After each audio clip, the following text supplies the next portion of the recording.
नमस्कार, स्वागत है आप सभी का डीडी न्यूज के इस खास बुलेटिन एक्सप्रेस 100 में, जहां हम आपके लिए लेकर आते हैं राजनीति, मनोरंजन, देश दुनिया, खेल और व्यापार जगत की सभी बड़ी खबरों को एक्सप्रेस यानी फिर बिल्कुल फटाफट अंदाज में। मैं हूं शहला निगार। आइए खबरें देखते हैं तेज रफ्तार के साथ।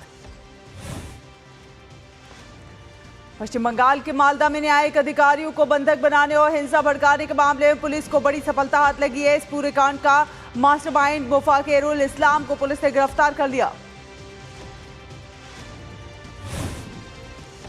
ये गिरफ्तारी उस समय हुई जब इस्लाम बागडोगरा एयरपोर्ट से राज्य छोड़कर भागने की कोशिश कर रहा था। सूत्रों के अनुसार मुफाकिरुल इस्लाम के खिलाफ पुख्ता सबूत मिलने के बाद से ही उसकी तलाश जारी थी। चुनावी रण में आज बड़ा सियासी जमावड़ा देखने को मिलेगा। प्रधानमंत्री नरेंद्र मोदी आज पुडुचेरी मेगा रोड शो करने जा रहे हैं, जिसका मकसद आगामी विधानसभा चुनाव से पहले एनडीए के पक्ष में माहौल बनाना।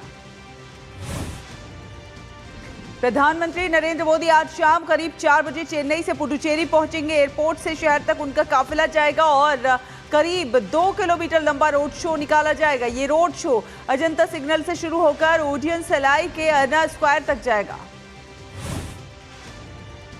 रास्ते में बड़ी संख्या में समर्थकों के जुटने की संभावना है। प्रधानमंत्री इस रोड शो के जरिए एनडीए के उम्मीदवारों के लिए समर्थन जुटाएंगे। पुडुचेरी में एनडीए गठबंधन में भाजपा, एआईएनआरसी, एआईएडीएमके और एलजे के शामिल। राज्यों के विधानसभा चुनाव को लेकर राजनीतिक पार्टियों ने ताकत झोंक रखी है। केंद्रीय गृह मंत्री अमित शाह आज असम के दौरे पर हैं। इस दौरान वो 3 रैलियों को संबोधित करेंगे। सबसे पहले अमित शाह गोलकगंज विधानसभा के रतियादाहा में चुनावी हुंकार भरेंगे। उसके बाद दुधनोई विधानसभा के गोलपारा में जनसभा करेंगे और आखिर में पलासबाड़ी विधानसभा के छायगांव में चुनावी रैली को संबोधित करेंगे। वहीं भाजपा अध्यक्ष नितिन नवीन आज असम के दौरे पर रहेंगे। गुवाहाटी और मंगलदोई में जनसभा करेंगे। बीजेपी की रणनीति साफ है। स्टार प्रचारकों के जरिए जमीनी स्तर पर वोटरों तक सीधा संपर्क और तीसरी बार सरकार बनाने का लक्ष्य। नितिन नवीन इससे पहले भी असम के अलग अलग इलाकों में कई जनसभाएं कर चुके हैं। केंद्र सरकार ने विश्वविद्यालय अनुदान आयोग की सलाह पर एनसीईआरटी को डीम्ड यूनिवर्सिटी का दर्जा दे दिया है। इससे अब एनसीईआरटी को विश्वविद्यालय की तरह काम करने की आजादी मिलेगी। एनसीईआरटी को अपने सभी कोर्स यूजीसी और अन्य शिक्षा संस्थानों के नियमों के अनुसार ही चलाने होंगे। नए कोर्स ऑफ कैंपस सेंटर या फिर विदेशी कैंपस के भी तय नियमों के तहत शुरू किए जा सकेंगे। एनसीईआरटी को रिसर्च, पीएचडी और नए शैक्षणिक कार्यक्रमों को बढ़ावा देना होगा। साथ ही साथ उसे एनएएसी और एनबीए जैसी संस्थाओं से भी मान्यता लेनी होगी। निर्वाचन आयोग ने पश्चिम बंगाल में विशेष गहन पुनरीक्षण की 8वीं पूरक सूची जारी की है और बताया कि लगभग 52 लाख विचाराधीन मामलों का निपटारा कर दिया गया है। आयोग ने उम्मीद जताई है कि अगले 4 दिनों में ये प्रक्रिया पूरी हो जाएगी। मुख्य निर्वाचन अधिकारी सीईओ के कार्यालय ने अब तक मतदाता सूची से लगभग 35 से 40% नाम हटा दिए हैं। बृहस्पतिवार शाम तक 52 लाख मामलों का सत्यापन पूरा हो चुका है और बाकी 8 लाख आवेदकों पर काम जारी। अधिकारियों का विश्वास है कि संपूर्ण निर्णय प्रक्रिया 7 जुलाई तक पूरी हो जाएगी। जिनके नाम पूरक सूची में नहीं है उन्हें समाधान के लिए न्यायाधिकरणों का रुख करना होगा। राघव चड्ढा को राज्यसभा में डिप्टी लीडर पद से हटाए जाने के बाद से राजनीति गर्मा गई है। राज्यसभा सांसद राघव चड्ढा ने पहली बार खुलकर प्रतिक्रिया भी दी है। राघव चड्ढा ने सोशल मीडिया पर पोस्ट करते हुए लिखा कि मेरी खामोशी को मेरी हार मत समझना। मुझे खामोश करवाया गया है लेकिन मैं हारा नहीं। पश्चिम बंगाल के पूर्वी मेदिनीपुर विधानसभा से भाजपा ने दिव्येंदु अधिकारी को उम्मीदवार घोषित किया है। उन्होंने भाजपा के राष्ट्रीय अध्यक्ष नितिन नवीन, प्रदेश अध्यक्ष समीक भट्टाचार्य और नेता प्रतिपक्ष शुवेंदु अधिकारी का आभार व्यक्त किया। दिव्येंदु अधिकारी ने कहा कि टीएमसी के लोग गुंडागर्दी कर रहे हैं, महिलाओं की सुरक्षा नहीं है और बिजली बिल पूरे देश में सबसे ज्यादा है। उन्होंने वर्तमान सरकार को भ्रष्ट कर दिया है।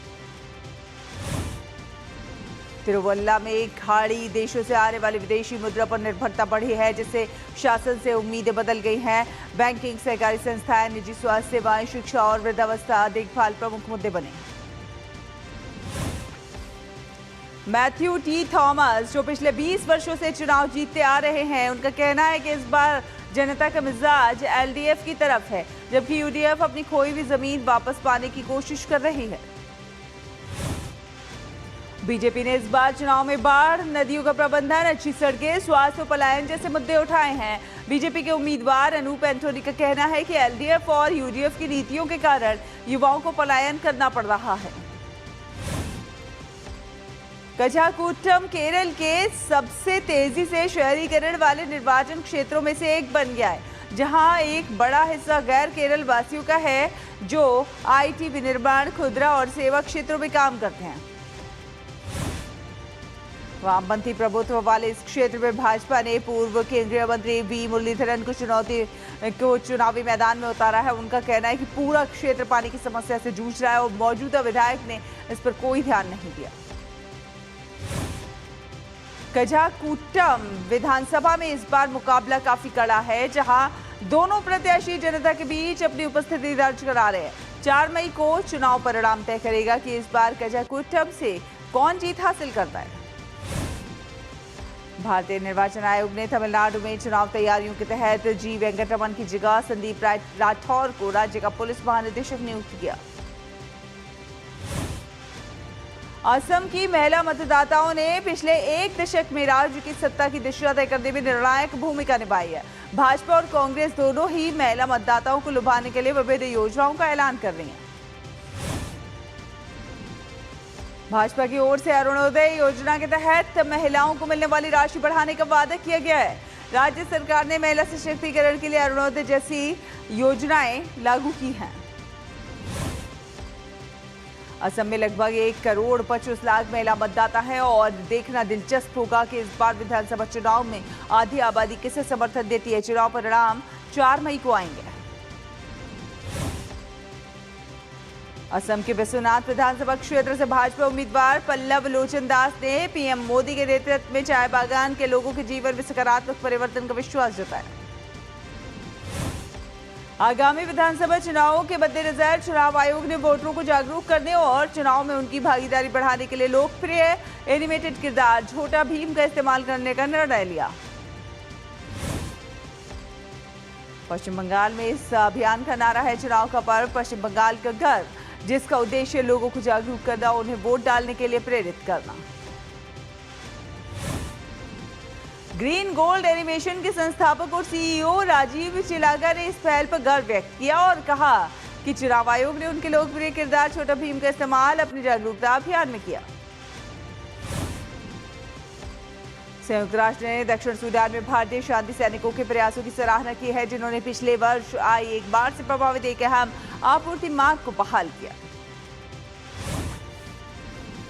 संयुक्त राष्ट्र महासचिव एंटोनियो गुटेरेस के प्रवक्ता स्टीफन दुजारिक ने बताया कि भारतीय शांति सैनिकों ने अपर नाइल प्रांत में मलाकाल रेनक मार्ग को फिर से खोल दिया है, जो कि पिछले वर्ष की बाढ़ के बाद बंद हो गया था।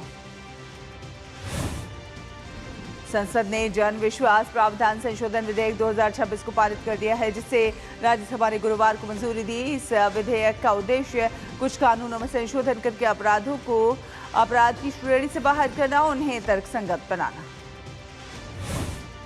विधेयक में छोटे अपराधों को अपराध की श्रेणी से बाहर करने और जुर्माने और दंड को अपराध के अनुपात में संशोधित करने का उपाय शामिल है। इसमें 79 केंद्रीय अधिनियमों में संशोधन का प्रस्ताव है, जिन्हें 23 मंत्रालयों द्वारा प्रशासित किया जाता है।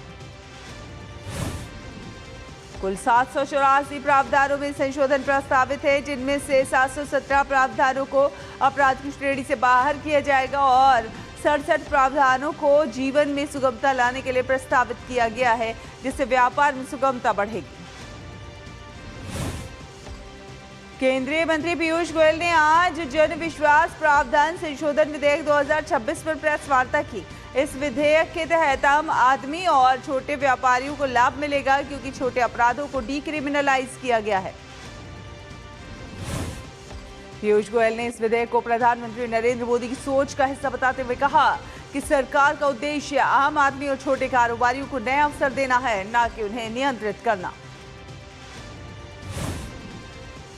जन विश्वास संशोधन प्रावधान विधेयक 2026 के संसद में पारित होने पर प्रधानमंत्री ने एक्स पर खुशी जताई। उन्होंने लिखा, ये विधेयक एक ऐसे विश्वास आधारित ढांचे को सुदृढ़ करता है जो हमारे नागरिकों को सशक्त बनाती है।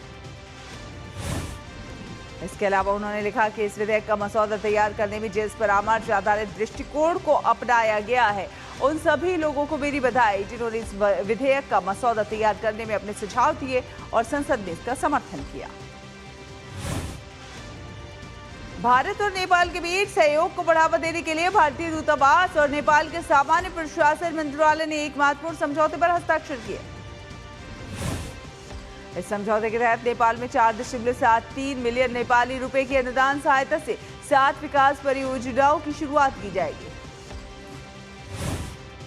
इन परियोजनाओं का उद्देश्य कृषि, स्वास्थ्य और बुनियादी ढांचे के क्षेत्रों में सुधार लाना है। भारतीय दूतावास ने बताया कि कोल्ड स्टोर, स्कूल, भवन, प्रसूति केंद्र जैसी बुनियादी ढांचे की परियोजनाओं को प्राथमिकता दी जाएगी। तमिलनाडु के थूथुकुडी में आज गुड फ्राइडे के अवसर पर वे ऑफ द क्रॉस शोभा यात्रा का आयोजन किया गया, जिसमें बड़ी संख्या में श्रद्धालुओं ने भाग लिया। शोभा यात्रा का उद्देश्य समाज में शांति और एकता का संदेश फैलाना। प्रधानमंत्री नरेंद्र मोदी ने ईसाइयों के पवित्र दिन गुड फ्राइडे और यीशु मसीह के बलिदान को याद करते हुए एक्स पर कहा कि ये दिन हम सभी में सौहार्द, करुणा और माफी के मूल्यों को और गहरा करे। एयर इंडिया और एयर इंडिया एक्सप्रेस आज पश्चिम एशिया के लिए कुल 32 से निर्धारित और अनिर्धारित उड़ानों का संचालन करेंगे। इनमें से 18 अनिर्धारित उड़ानें संयुक्त अरब अमीरात से और यूएई के लिए उड़ान के प्रस्थान स्थानों पर उपलब्ध स्लॉट्स और अन्य परिस्थितियों के आधार पर संचालित की जाएंगी। आईएमडी के लेटेस्ट अपडेट के अनुसार आज, कल और 7 अप्रैल को पश्चिमी विक्षोभ का असर सबसे अधिक रहेगा। खासकर 3 और 4 अप्रैल को उत्तर भारत के कई एक इलाकों में ओलावृष्टि हो सकती है। फिलहाल एक छोटा सा ब्रेक, जल्द हाजिर होंगे। देखते रहिए एक्सप्रेस 100।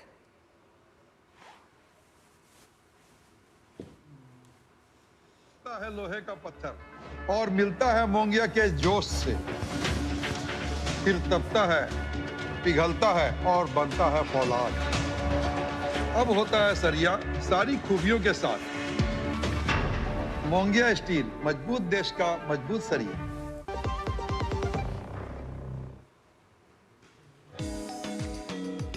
क्या आपने कभी अस्पताल में देखा है जोकरों को? मिलवाएंगे आपको बेंगलुरु के डॉक्टर पैरट से। तो आपको एक फ्लेमलेस कम्युनिटी किचन में, जो कि चल रहा है महाराष्ट्र में। तो बात होगी छत्तीसगढ़ में किस प्रकार से कला का हो रहा है संरक्षण। लेकर चलेंगे आपको हरियाणा के एक ऐसे गांव में जो कि जाना जाता है बेटियों के नाम से। देखिए मेरे साथ गुड न्यूज जज्बा इंडिया का ये विशेष एपिसोड इस रविवार शाम 7:30 बजे सिर्फ डीडी न्यूज पर। ब्रेक के बाद स्वागत है, आप देख रहे हैं एक्सप्रेस 100। करेंगे कुछ अन्य खबरों का।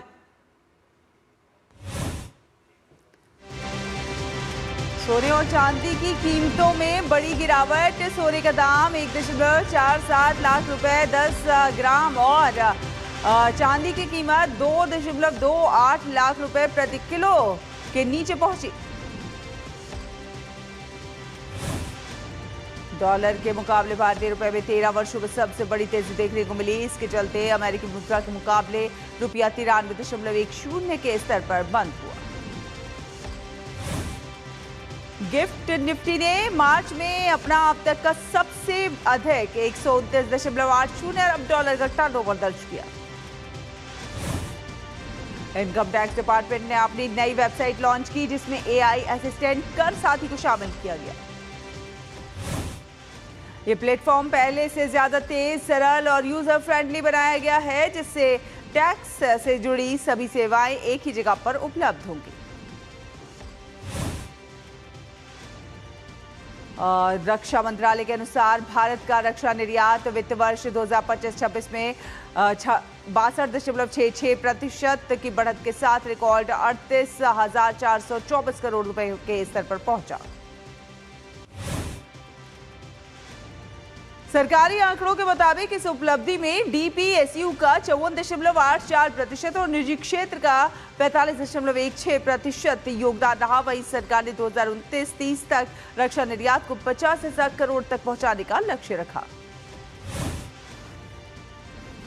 भारत अब 80 से अधिक देशों को रक्षा उपकरण निर्यात कर रहा है, जिसका वैश्विक स्तर पर उसकी मजबूत मौजूदगी बन रही है और देश रक्षा उत्पादन में एक बड़े हब के रूप में उभर रहा है। वित्त मंत्रालय ने पश्चिम एशिया में तनाव और सप्लाई चेन बाधाओं के बीच अहम पेट्रोकेमिकल उत्पादों पर 30 जून 2026 तक कस्टम ड्यूटी पूरी तरह माफ करने का फैसला किया। इस कदम का उद्देश्य कच्चे माल की उपलब्धता बनाए रखना है। सरकार के मुताबिक इससे प्लास्टिक, टेक्सटाइल, फार्मा और मैन्युफैक्चरिंग सेक्टर को राहत मिलेगी और बाजार में सप्लाई स्थिर बनी रहेगी। विदेश व्यापार महानिदेशालय ने मार्च 2026 में निर्यात प्रतिबद्धताओं से जुड़े 12,690 EODC मंजूर किए, जो कि फरवरी के 3,747 के मुकाबले 3 गुना अधिक। भारतीय रिजर्व बैंक ने बड़ा फैसला लेते हुए अंतर्राष्ट्रीय हवाई अड्डों के प्रस्थान क्षेत्र में विदेशी मुद्रा काउंटरों पर भारतीय रुपये के आदान प्रदान की अनुमति दी। आरबीआई के अनुसार अब निवासी और गैर निवासी दोनों ही यात्री इमिग्रेशन या फिर कस्टम जांच के बाद ड्यूटी फ्री या फिर सिक्योरिटी होल्ड एरिया में स्थित फॉरेक्स काउंटरों पर भारतीय मुद्रा बदल सकेंगे। भारत ने वित्त वर्ष 2025-26 में कैप्टिव और वाणिज्यिक खदानों से 210.46 मिलियन टन कोयले का रिकॉर्ड उत्पादन दर्ज किया, जो कि पिछले वर्ष 10.22% की वार्षिक वृद्धि को दर्शाता है। भारत ने एनर्जी सेक्टर में पहली बार 200 MT का आंकड़ा पार किया है, जो कि बेहतर दक्षता और बढ़ती ऊर्जा जरूरतों को पूरा करने की क्षमता को दर्शाता है।